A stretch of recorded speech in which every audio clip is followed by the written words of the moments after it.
파리 생제르맹의 리그 개막전이 정말 얼마 안 남았습니다. 이번 주말에 로리앙과의 리그앙 1라운드 경기가 잡혀 있는데, 이 경기에 이강인 선수가 기본적으로 나올 수 있느냐 없느냐, 이강인 선수가 기본적으로 이번 프리시즌을 거의 소화를 못했어요.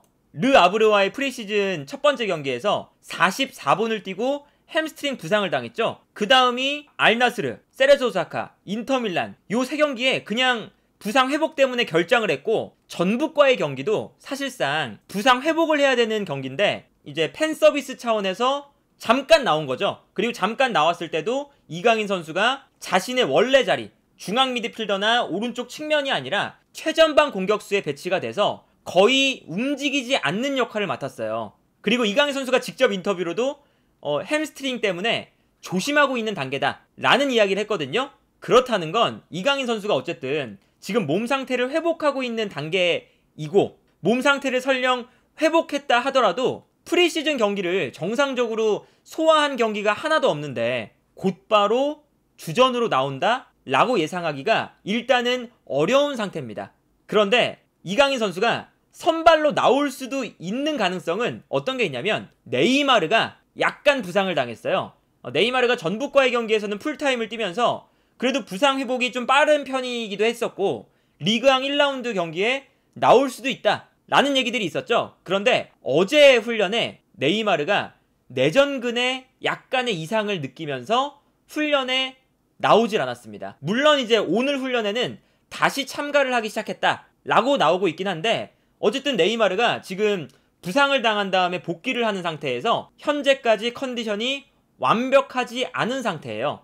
그러다 보니까 네이마르와 이강인 두 선수 모두 리그왕 1라운드에 선발로 못 나올 가능성도 어느 정도는 존재한다 라고 볼 수가 있겠고, 그렇다면 리그 1라운드에서 어떤 형태로 그 선발 라인업이 구성이 될 거냐, 이걸 좀 생각을 해보면요, 만약 이강인이 선발로 나오지 않는다고 가정했을 때 파리 생제르맹의 선발 라인업을 살펴보면 이강인이 없는 오른쪽 측면 공격수 자리에 솔레르 혹은 비티냐처럼 중앙 미드필더에 가까운 자원들이 이강인 대신 오른쪽 측면에 배치될 가능성이 높습니다. 그래서 오른쪽 측면 공격수가 중앙으로 들어오면서 하키미가 직선적으로 올라와서 측면 공간을 활용하는 이러한 전형이 사실 파리 생제르맹이 그동안 계속 시도했던 전형이고요.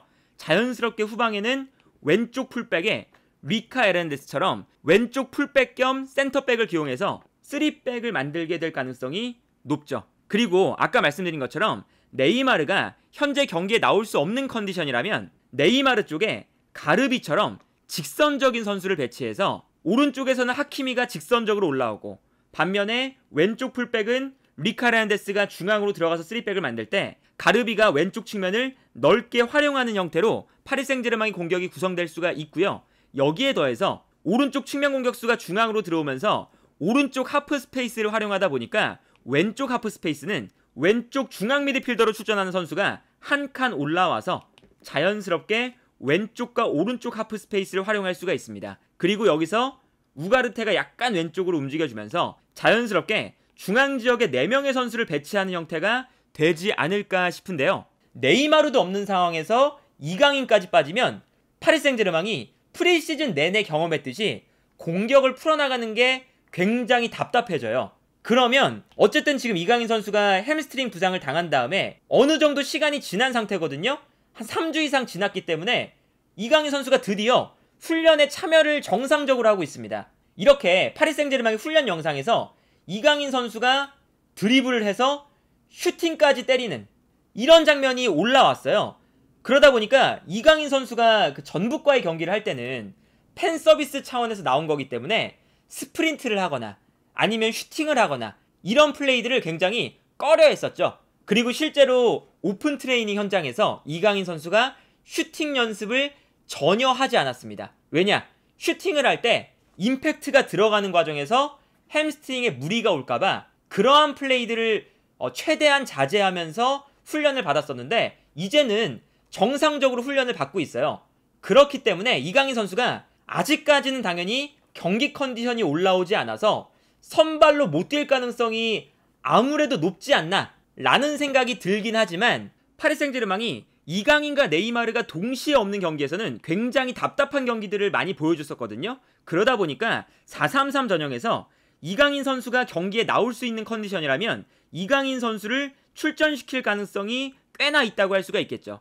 그래서 네이마르가 나오지 못한다면 이강인을 오른쪽 측면 공격수로 출전시키면서 이강인 선수가 수행을 했었던 하키미가 올라올 때 이강인이 안쪽으로 들어와서 오른쪽 하프 스페이스를 공략하는 이러한 형태가 될 가능성이 높고요. 자연스럽게 파리 생제르맹은 3백이 만들어지고 왼쪽 중앙 미드필더로 출전하는 선수가 한 칸 올라와서 이강인과 함께 자연스럽게 왼쪽과 오른쪽 하프 스페이스를 공략하는 이러한 형태가 파리 생제르맹의 리그 개막전에 활용될 가능성이 높다고 할 수가 있겠습니다. 다만 여기서 왼쪽 측면에 배치되는 가르비 같은 선수는 기본적으로 어리고 아직 플레이가 다듬어지지 않은 선수라서 엔리케 감독이 가르비를 왼쪽 측면에 믿고 맡길지가 불확실하거든요. 그렇다면 이강인 선수가 왼쪽 측면 공격수로 나오면서 오른쪽 측면 공격수 자리에 아까 말씀드렸던 솔레르 같은 선수가 출전할 가능성도 높다고 할 수가 있겠습니다. 그래서 이렇게 왼쪽 측면 공격수 자리에 이강인, 오른쪽 측면 공격수 자리에 솔레르나 비티냐처럼 중앙 미드필더 성향의 선수가 배치가 되면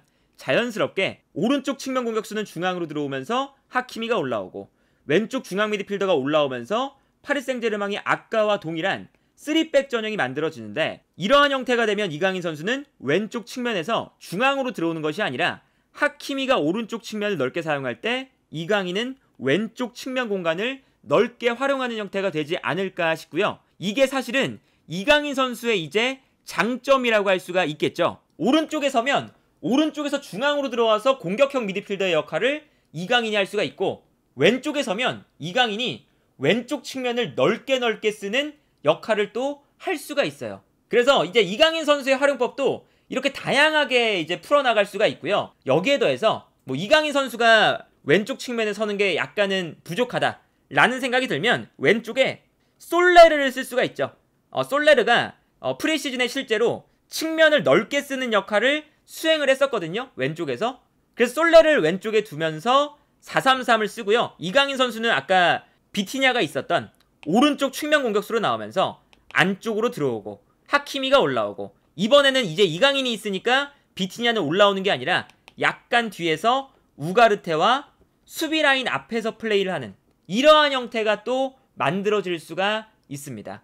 그리고 여기서 또 다른 변수는 어떤 게 있냐면, 지금 최전방 공격수의 아센시오를 적어놨는데 곤살로 하무스가 이제는 파리 생제르맹에 합류를 했죠. 근데 이 곤살로 하무스가 파리 생제르맹에 합류한 지 얼마 안 됐기 때문에 선발로 곧바로 출전하기에는 약간 어려움이 있을 수도 있어요.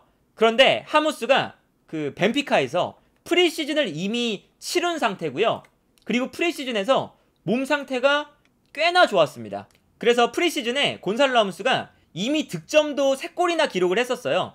이제 그렇다는 건 곤살로 하무스가 몸 상태는 프리시즌을 치르면서 어느 정도 만들어져 있는 상태거든요. 그런데 지금 이 파리 생제르맹은 최전방 공격수가 없는 상태다 보니까 최전방 공격수 자리에 곤살로 하무스를 곧바로 쓸 가능성도 있는 거죠. 그렇게 되면 곤살로 하무스가 최전방 공격수 자리에 배치가 되고, 이강인 선수가 경기에 나올 컨디션이 아니라면 아센시오도 안쪽으로 접고 들어올 수가 있으니까 아센시오를 측면에 두는 것도 이제 가능해지고요. 그리고 상황에 따라서는 뭐 곤살로 하무스가 폼이 아직까지 전술적으로 융화되지가 않았다 라는 생각이 들면 에키티케를 최전방 공격수로 기용하면서 뭐 오른쪽에 아센시오를 배치하거나 아니면 뭐 이강인을 배치하거나 이러한 형태로 선발 라인을 구성할 가능성도 충분히 존재합니다. 그래서 르키프에서도 이강인이 리그 1라운드에 선발로 나올 가능성이 높다는 기사가 나왔었거든요. 르키프에서는 어떻게 선발을 예상을 하냐면, 아까 말씀드린 것처럼 수비 라인에는 리카르안데스, 슈크리냐르, 마르키뉴스, 하키미, 그리고 미드필더 라인에 우가르테, 비티냐, 여기에 플러스 에메리가 엔리케 감독 체제에서 계속 선발로 프리시즌에 나오다 보니까 에메리가 선발로 나올 것이다. 그리고 공격 라인에는 아까 말씀드린 것처럼 곤살로 하무스가 선발로 나오고 아센시오가 오른쪽에 나오면서 이강인이 네이마르가 없는 상태에서 왼쪽 측면 공격수로 뛸 것이다 라는 예상을 현재 하고 있는 상태입니다. 이렇게 르키프에서 예상하는 바에 따르면 이강인 선수가 왼쪽 측면을 넓게 쓰고 하키미가 올라올 때 아센시오가 중앙으로 들어가고 비티냐가 한 칸 올라오는 이러한 3백의 형태가 되지 않을까 싶고요. 이제 정리를 좀 하자면 뭐 이강인 선수가 이제 어떤 위치에 나올 거냐 라고 하면 첫 번째, 이강인이 오른쪽 측면에 나와서 중앙으로 들어와서 하키미가 올라오는 이러한 역할을 이강인 선수가 맡을 수가 있고요. 선발로 나오든 교체로 나오든, 그리고 왼쪽에 네이마르가 없으니까 네이마르 대신 이강인이 왼쪽에 배치가 되고, 오른쪽 측면에는 그래도 솔레르나 비티냐 이런 선수들이 배치가 될 수가 있거든요. 그렇기 때문에 오른쪽 측면에는 굳이 이강인 선수가 나오지 않아도 하키미가 올라올 때 비티냐 같은 선수가 중앙으로 들어올 수 있으니까 이강인을 그냥 왼쪽에 쓰면서 이강인이 마요르카에서 했던 것처럼 왼쪽 측면을 넓게 쓰는 이러한 역할을 이강인에게 맡길 수도 있고요. 여기에 더해서 한 가지 더 가능성은